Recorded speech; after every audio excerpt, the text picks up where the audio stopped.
आप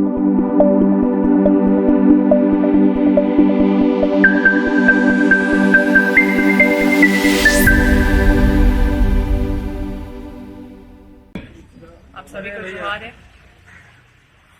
क्योंकि अफवाहों का बाजार है और मीडिया में तरह तरह की बात फैलाई जा रही है सूत्र के हवाले से। ये सूत्र कोई और नहीं, हमारे विरोधी हैं। कहीं हम देख रहे हैं कि कोई 200 एकड़ की मालकिन हमको बना दे रहे हैं, तो कोई कुछ बना दे रहे हैं, तो कोई पता नहीं मुंबई से मेरा लिंक कर रहे हैं कि वहाँ पे मेरा कोई बंगलो है, तो पता नहीं कहाँ क्या है।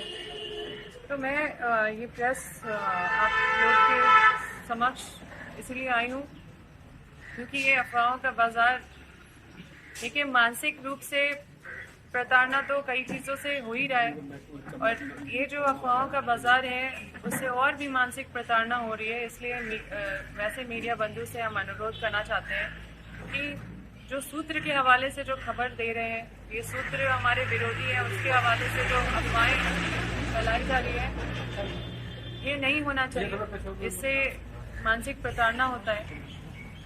और मैं आप सभी को स्पष्ट करना चाहती हूँ कि मेरे नाम से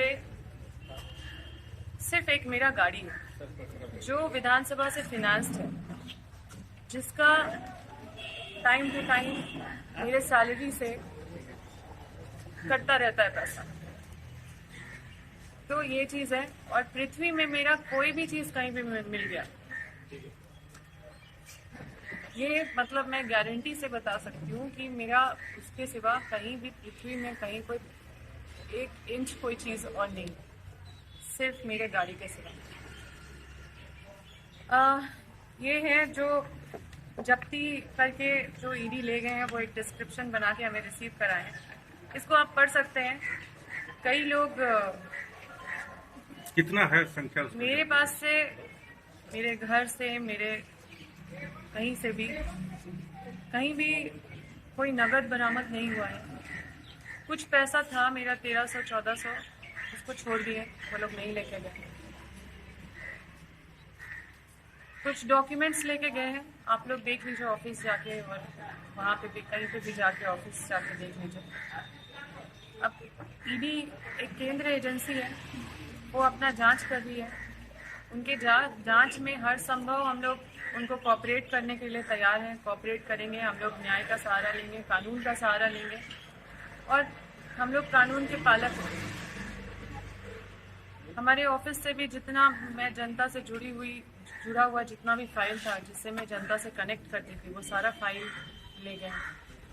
ऑफिस में जितने भी आवेदन थे लोगों के, जितने भी आवेदन थे, जो अपडेटेड रहता था कि कहाँ क्या हुआ है, या कहाँ क्या होना है, या किसका क्या समस्या है, किसका कितना सारा राहत मेडिकल इश्यूज़ को लेके हम लोग को लेटर लिखे थे, जो भी बहुत सारे ऐसा चीज़ था जो ले गए। खैर, वो जो ले गए हैं, मुंबई तक मेरी बहन तक भी पहुंचने का कोशिश किया गया।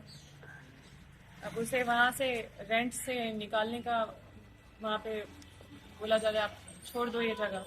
वो तो वहाँ पे रेंट में पीजी में रहती है, ग्रेजुएशन कर रही है, अपना पढ़ाई कर रही है, साथ में अपना कुछ स्टार्टअप देख रही है, और बहुत छोटी है, मेरे से 6-7 साल की छोटी है।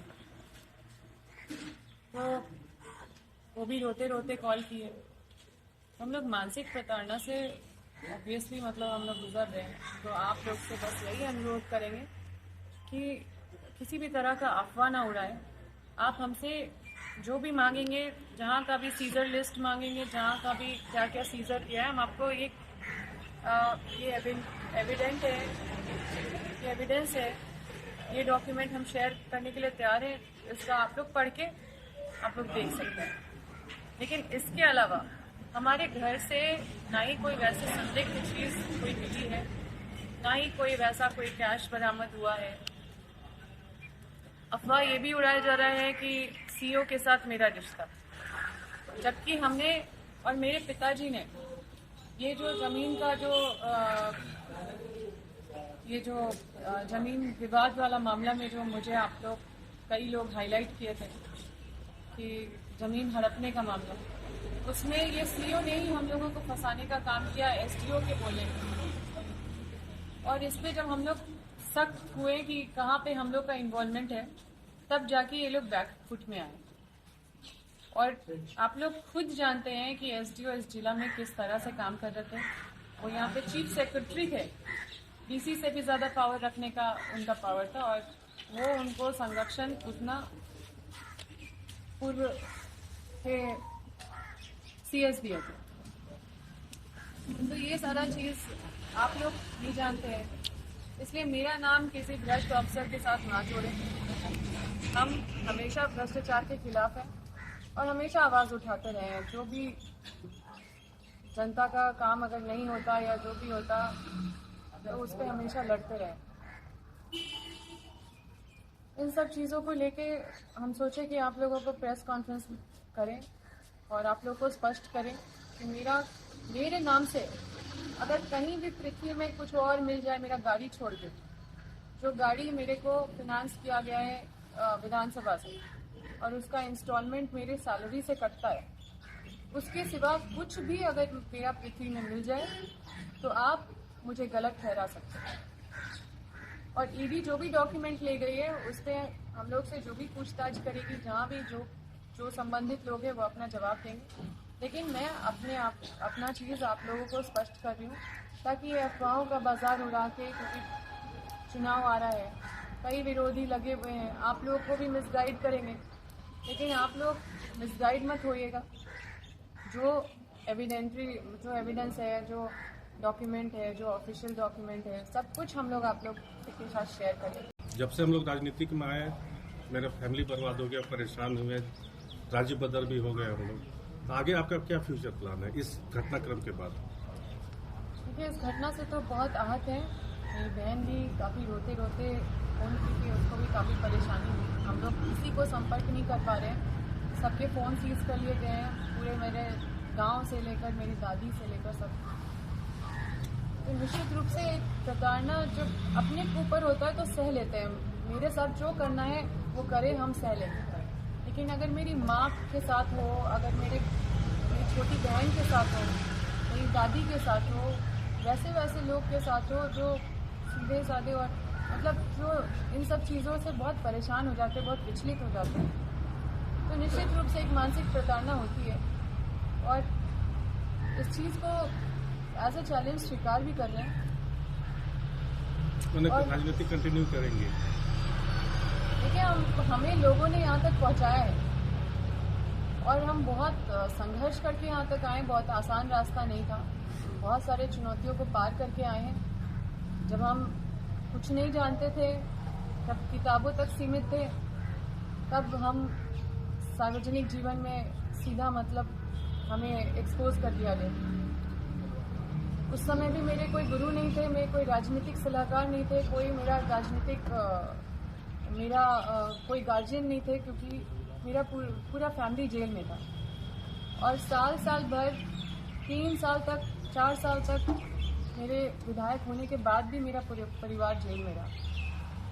अभी हाल फिलहाल मेरे माता पिता निकले हैं। मैंने अपने सूझबूझ से पूरा अपना राजनीतिक शुरू किया।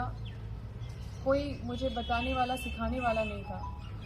मुझे जो सही लगा, मैं अपना दिल साफ, मन साफ था, लोगों के सेवा में ही, मतलब जैसे जैसे लोग आए, जैसे जैसे लोगों का समस्या था, हम जैसे उसको डील कर सकते थे, जैसे उसको सॉल्व करने के लिए जिस तरह से बढ़ सकते थे, वैसे हम बढ़े। बहुत कुछ सीखे हैं, बहुत कुछ इन चुनौतियों ने बहुत कुछ सिखाए हैं, मजबूत बनाए हैं। कैसे अपने इमोशंस को हैंडल करना है, ये सीखा है हमने आगे। और ये भी अनुभव किया है कि राजनीति बिल्कुल कठिन चीज़ है आज के दौर पे। और अगर आप एक संघर्षशील नेता हैं और आप जनता की लड़ाई लड़ते हैं, तो आपको ख़त्म करने के लिए पूरा सिस्टम लग जाता है ऐसे दौर पे। तो ये एक अलग विषय है। और अब हम लोग इस जांच में पूरा सहयोग करेंगे, केंद्रीय एजेंसी है। बाकी आगे क्या होगा वो राम भगवान जानते हैं। मैडम, आप पर आरोप लग रहा है कि बालू और जमीन अपने बड़का गांव के इशारे पे चलता है। देखिए, एक बात स्पष्ट है, मेरे क्षेत्र में बालू है, मेरे क्षेत्र में कोयला है, मेरे क्षेत्र में और क्या बोले आप?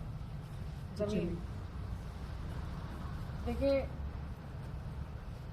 मेरे क्षेत्र में क्योंकि वहाँ पे अवेलेबल है, लोग बालू ज़रूर उठाते हैं, कोयला उठाते हैं, सब अपना व्यापारी करते हैं, ये करते हैं।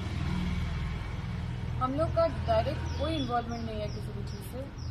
भले हमारा जैसे लोग अगर साइकिल से पकड़े जाते हैं कहीं, कोयला लेके जाते हैं या मोटरसाइकिल से पकड़े जाते हैं तो हमें ज़रूर फ़ोन करते हैं या हमारा नाम ले लेते हैं कि हम लोग विधायक जी का आदमी हैं। तो हम लोग संरक्षण देने का काम करते हैं वैसे गरीब लोग को, क्योंकि हम लोग किसी का कंप्लेन नहीं करते हैं। ये आरोप ज़रूर लगता है कि मतलब वहाँ पे ये हो रहा है, वो हो रहा है, लेकिन जो बड़े बड़े उद्योगपति लोग हैं, जो बड़ी मछली है, उसके खिलाफ ज़रूर आवाज़ उठाते हैं। जो छोटी छोटी मछली है वो मुझे लगता है कि उनका अधिकार है क्षेत्र में, क्योंकि क्षेत्र है उनका, उनके घर में अगर कोयला हो रहा है तो उनका अधिकार है कि बगल से जलावन उठा के ले जा सकते हैं। तो इन सब चीज़ों पे हम किसी का पेट पे लात मारने का काम नहीं करते हैं। और इस वजह से भी क्योंकि काफ़ी लोग का रोजी रोटी इसी सब चीज़ से जुड़ा हुआ है, तो लोग को कुछ बोलना रहता है तो हमारा नाम ले लेते हैं उस चीज़ में। लेकिन आप किसी से भी जाके बड़का गांव में पूछिए कि क्या वो अगर साइकिल से, मोटरसाइकिल से या किसी भी चीज़ से अगर वो कोयला या कुछ भी अपना रोजी रोटी के लिए कर रहे हैं, रोज़मर्रा जीवन को चलाने के लिए कर रहे हैं, तो क्या अम्बा प्रसाद उस पर कहीं पे भी उनसे उनका एक भी रुपया या एक भी चीज़, हम आज तक कोई भी बता दे कि अम्बा प्रसाद किसी से एक रुपया लिया। ये बड़ी मछलियाँ कौन है जिनके खिलाफ आप आवाज उठा रही हैं? और ये बड़ी मछलियाँ कंपनी है, एनटीपीसी। हाँ, ये बड़ी मछलियाँ कंपनी है। ये आपने बहुत बड़ा आरोप लगाया है कि भारतीय जनता पार्टी और राष्ट्रीय स्वयंसेवक संघ के कार्यकर्ताओं ने आपको हजारीबाग लोकसभा, चतरा लोकसभा से चुनाव लड़ने का अवसर दिया, तो वे कौन लोग थे, उनका नाम? देखिए, हम इनका रिस्पेक्ट करते हैं इस, और ये लोग क्योंकि किसी जान पहचान के लिए से आए, तो हम चाहेंगे कि आप विपक्ष से पूछिए, क्योंकि मतलब हम लोग छीछा लेदर करने वाले लोग नहीं हैं। उनसे पूछिए कि क्या कोई विपक्ष के लोग, मतलब क्या कोई कांग्रेस के या दूसरे अन्य पार्टी के लोग जब उस पार्टी में जाते हैं तो क्या मुंह उठा के चले जाते हैं और टिकट ले लेते हैं, टिकट भी मिल जाता है, उनको मंत्री भी बना दिया जाता है और मुख्यमंत्री भी बना दिया जाता है। तो ऐसे लोग से नेगोशिएट कौन करता है? कोई ना कोई तो इनसे मिलता होगा, कोई ना कोई तो इनके पास आते होंगे बात करने के लिए, इनको मोटिवेट करने के लिए, तरह तरह की चीज़ों को करने के लिए। तो ये तो अपने से मुंह उठा के तो नहीं चले जाएंगे। और इतने 100 से ज़्यादा लोग जो अन्य पार्टी से, कांग्रेस पार्टी से, अन्य पार्टी से जो उस ओर गए हैं और सीधा उनको टिकट मिला है, सीधा वो मंत्री, मुख्यमंत्री जो भी बने हैं, ये यूं ही नहीं बन जाते हैं। ये आप लोग भी उतने भोले नहीं हैं। तो ask them to expose those people, उन लोगों को सामने करिए, ये वही लोग में से है। आपका पेपर में जो आया है आदित्य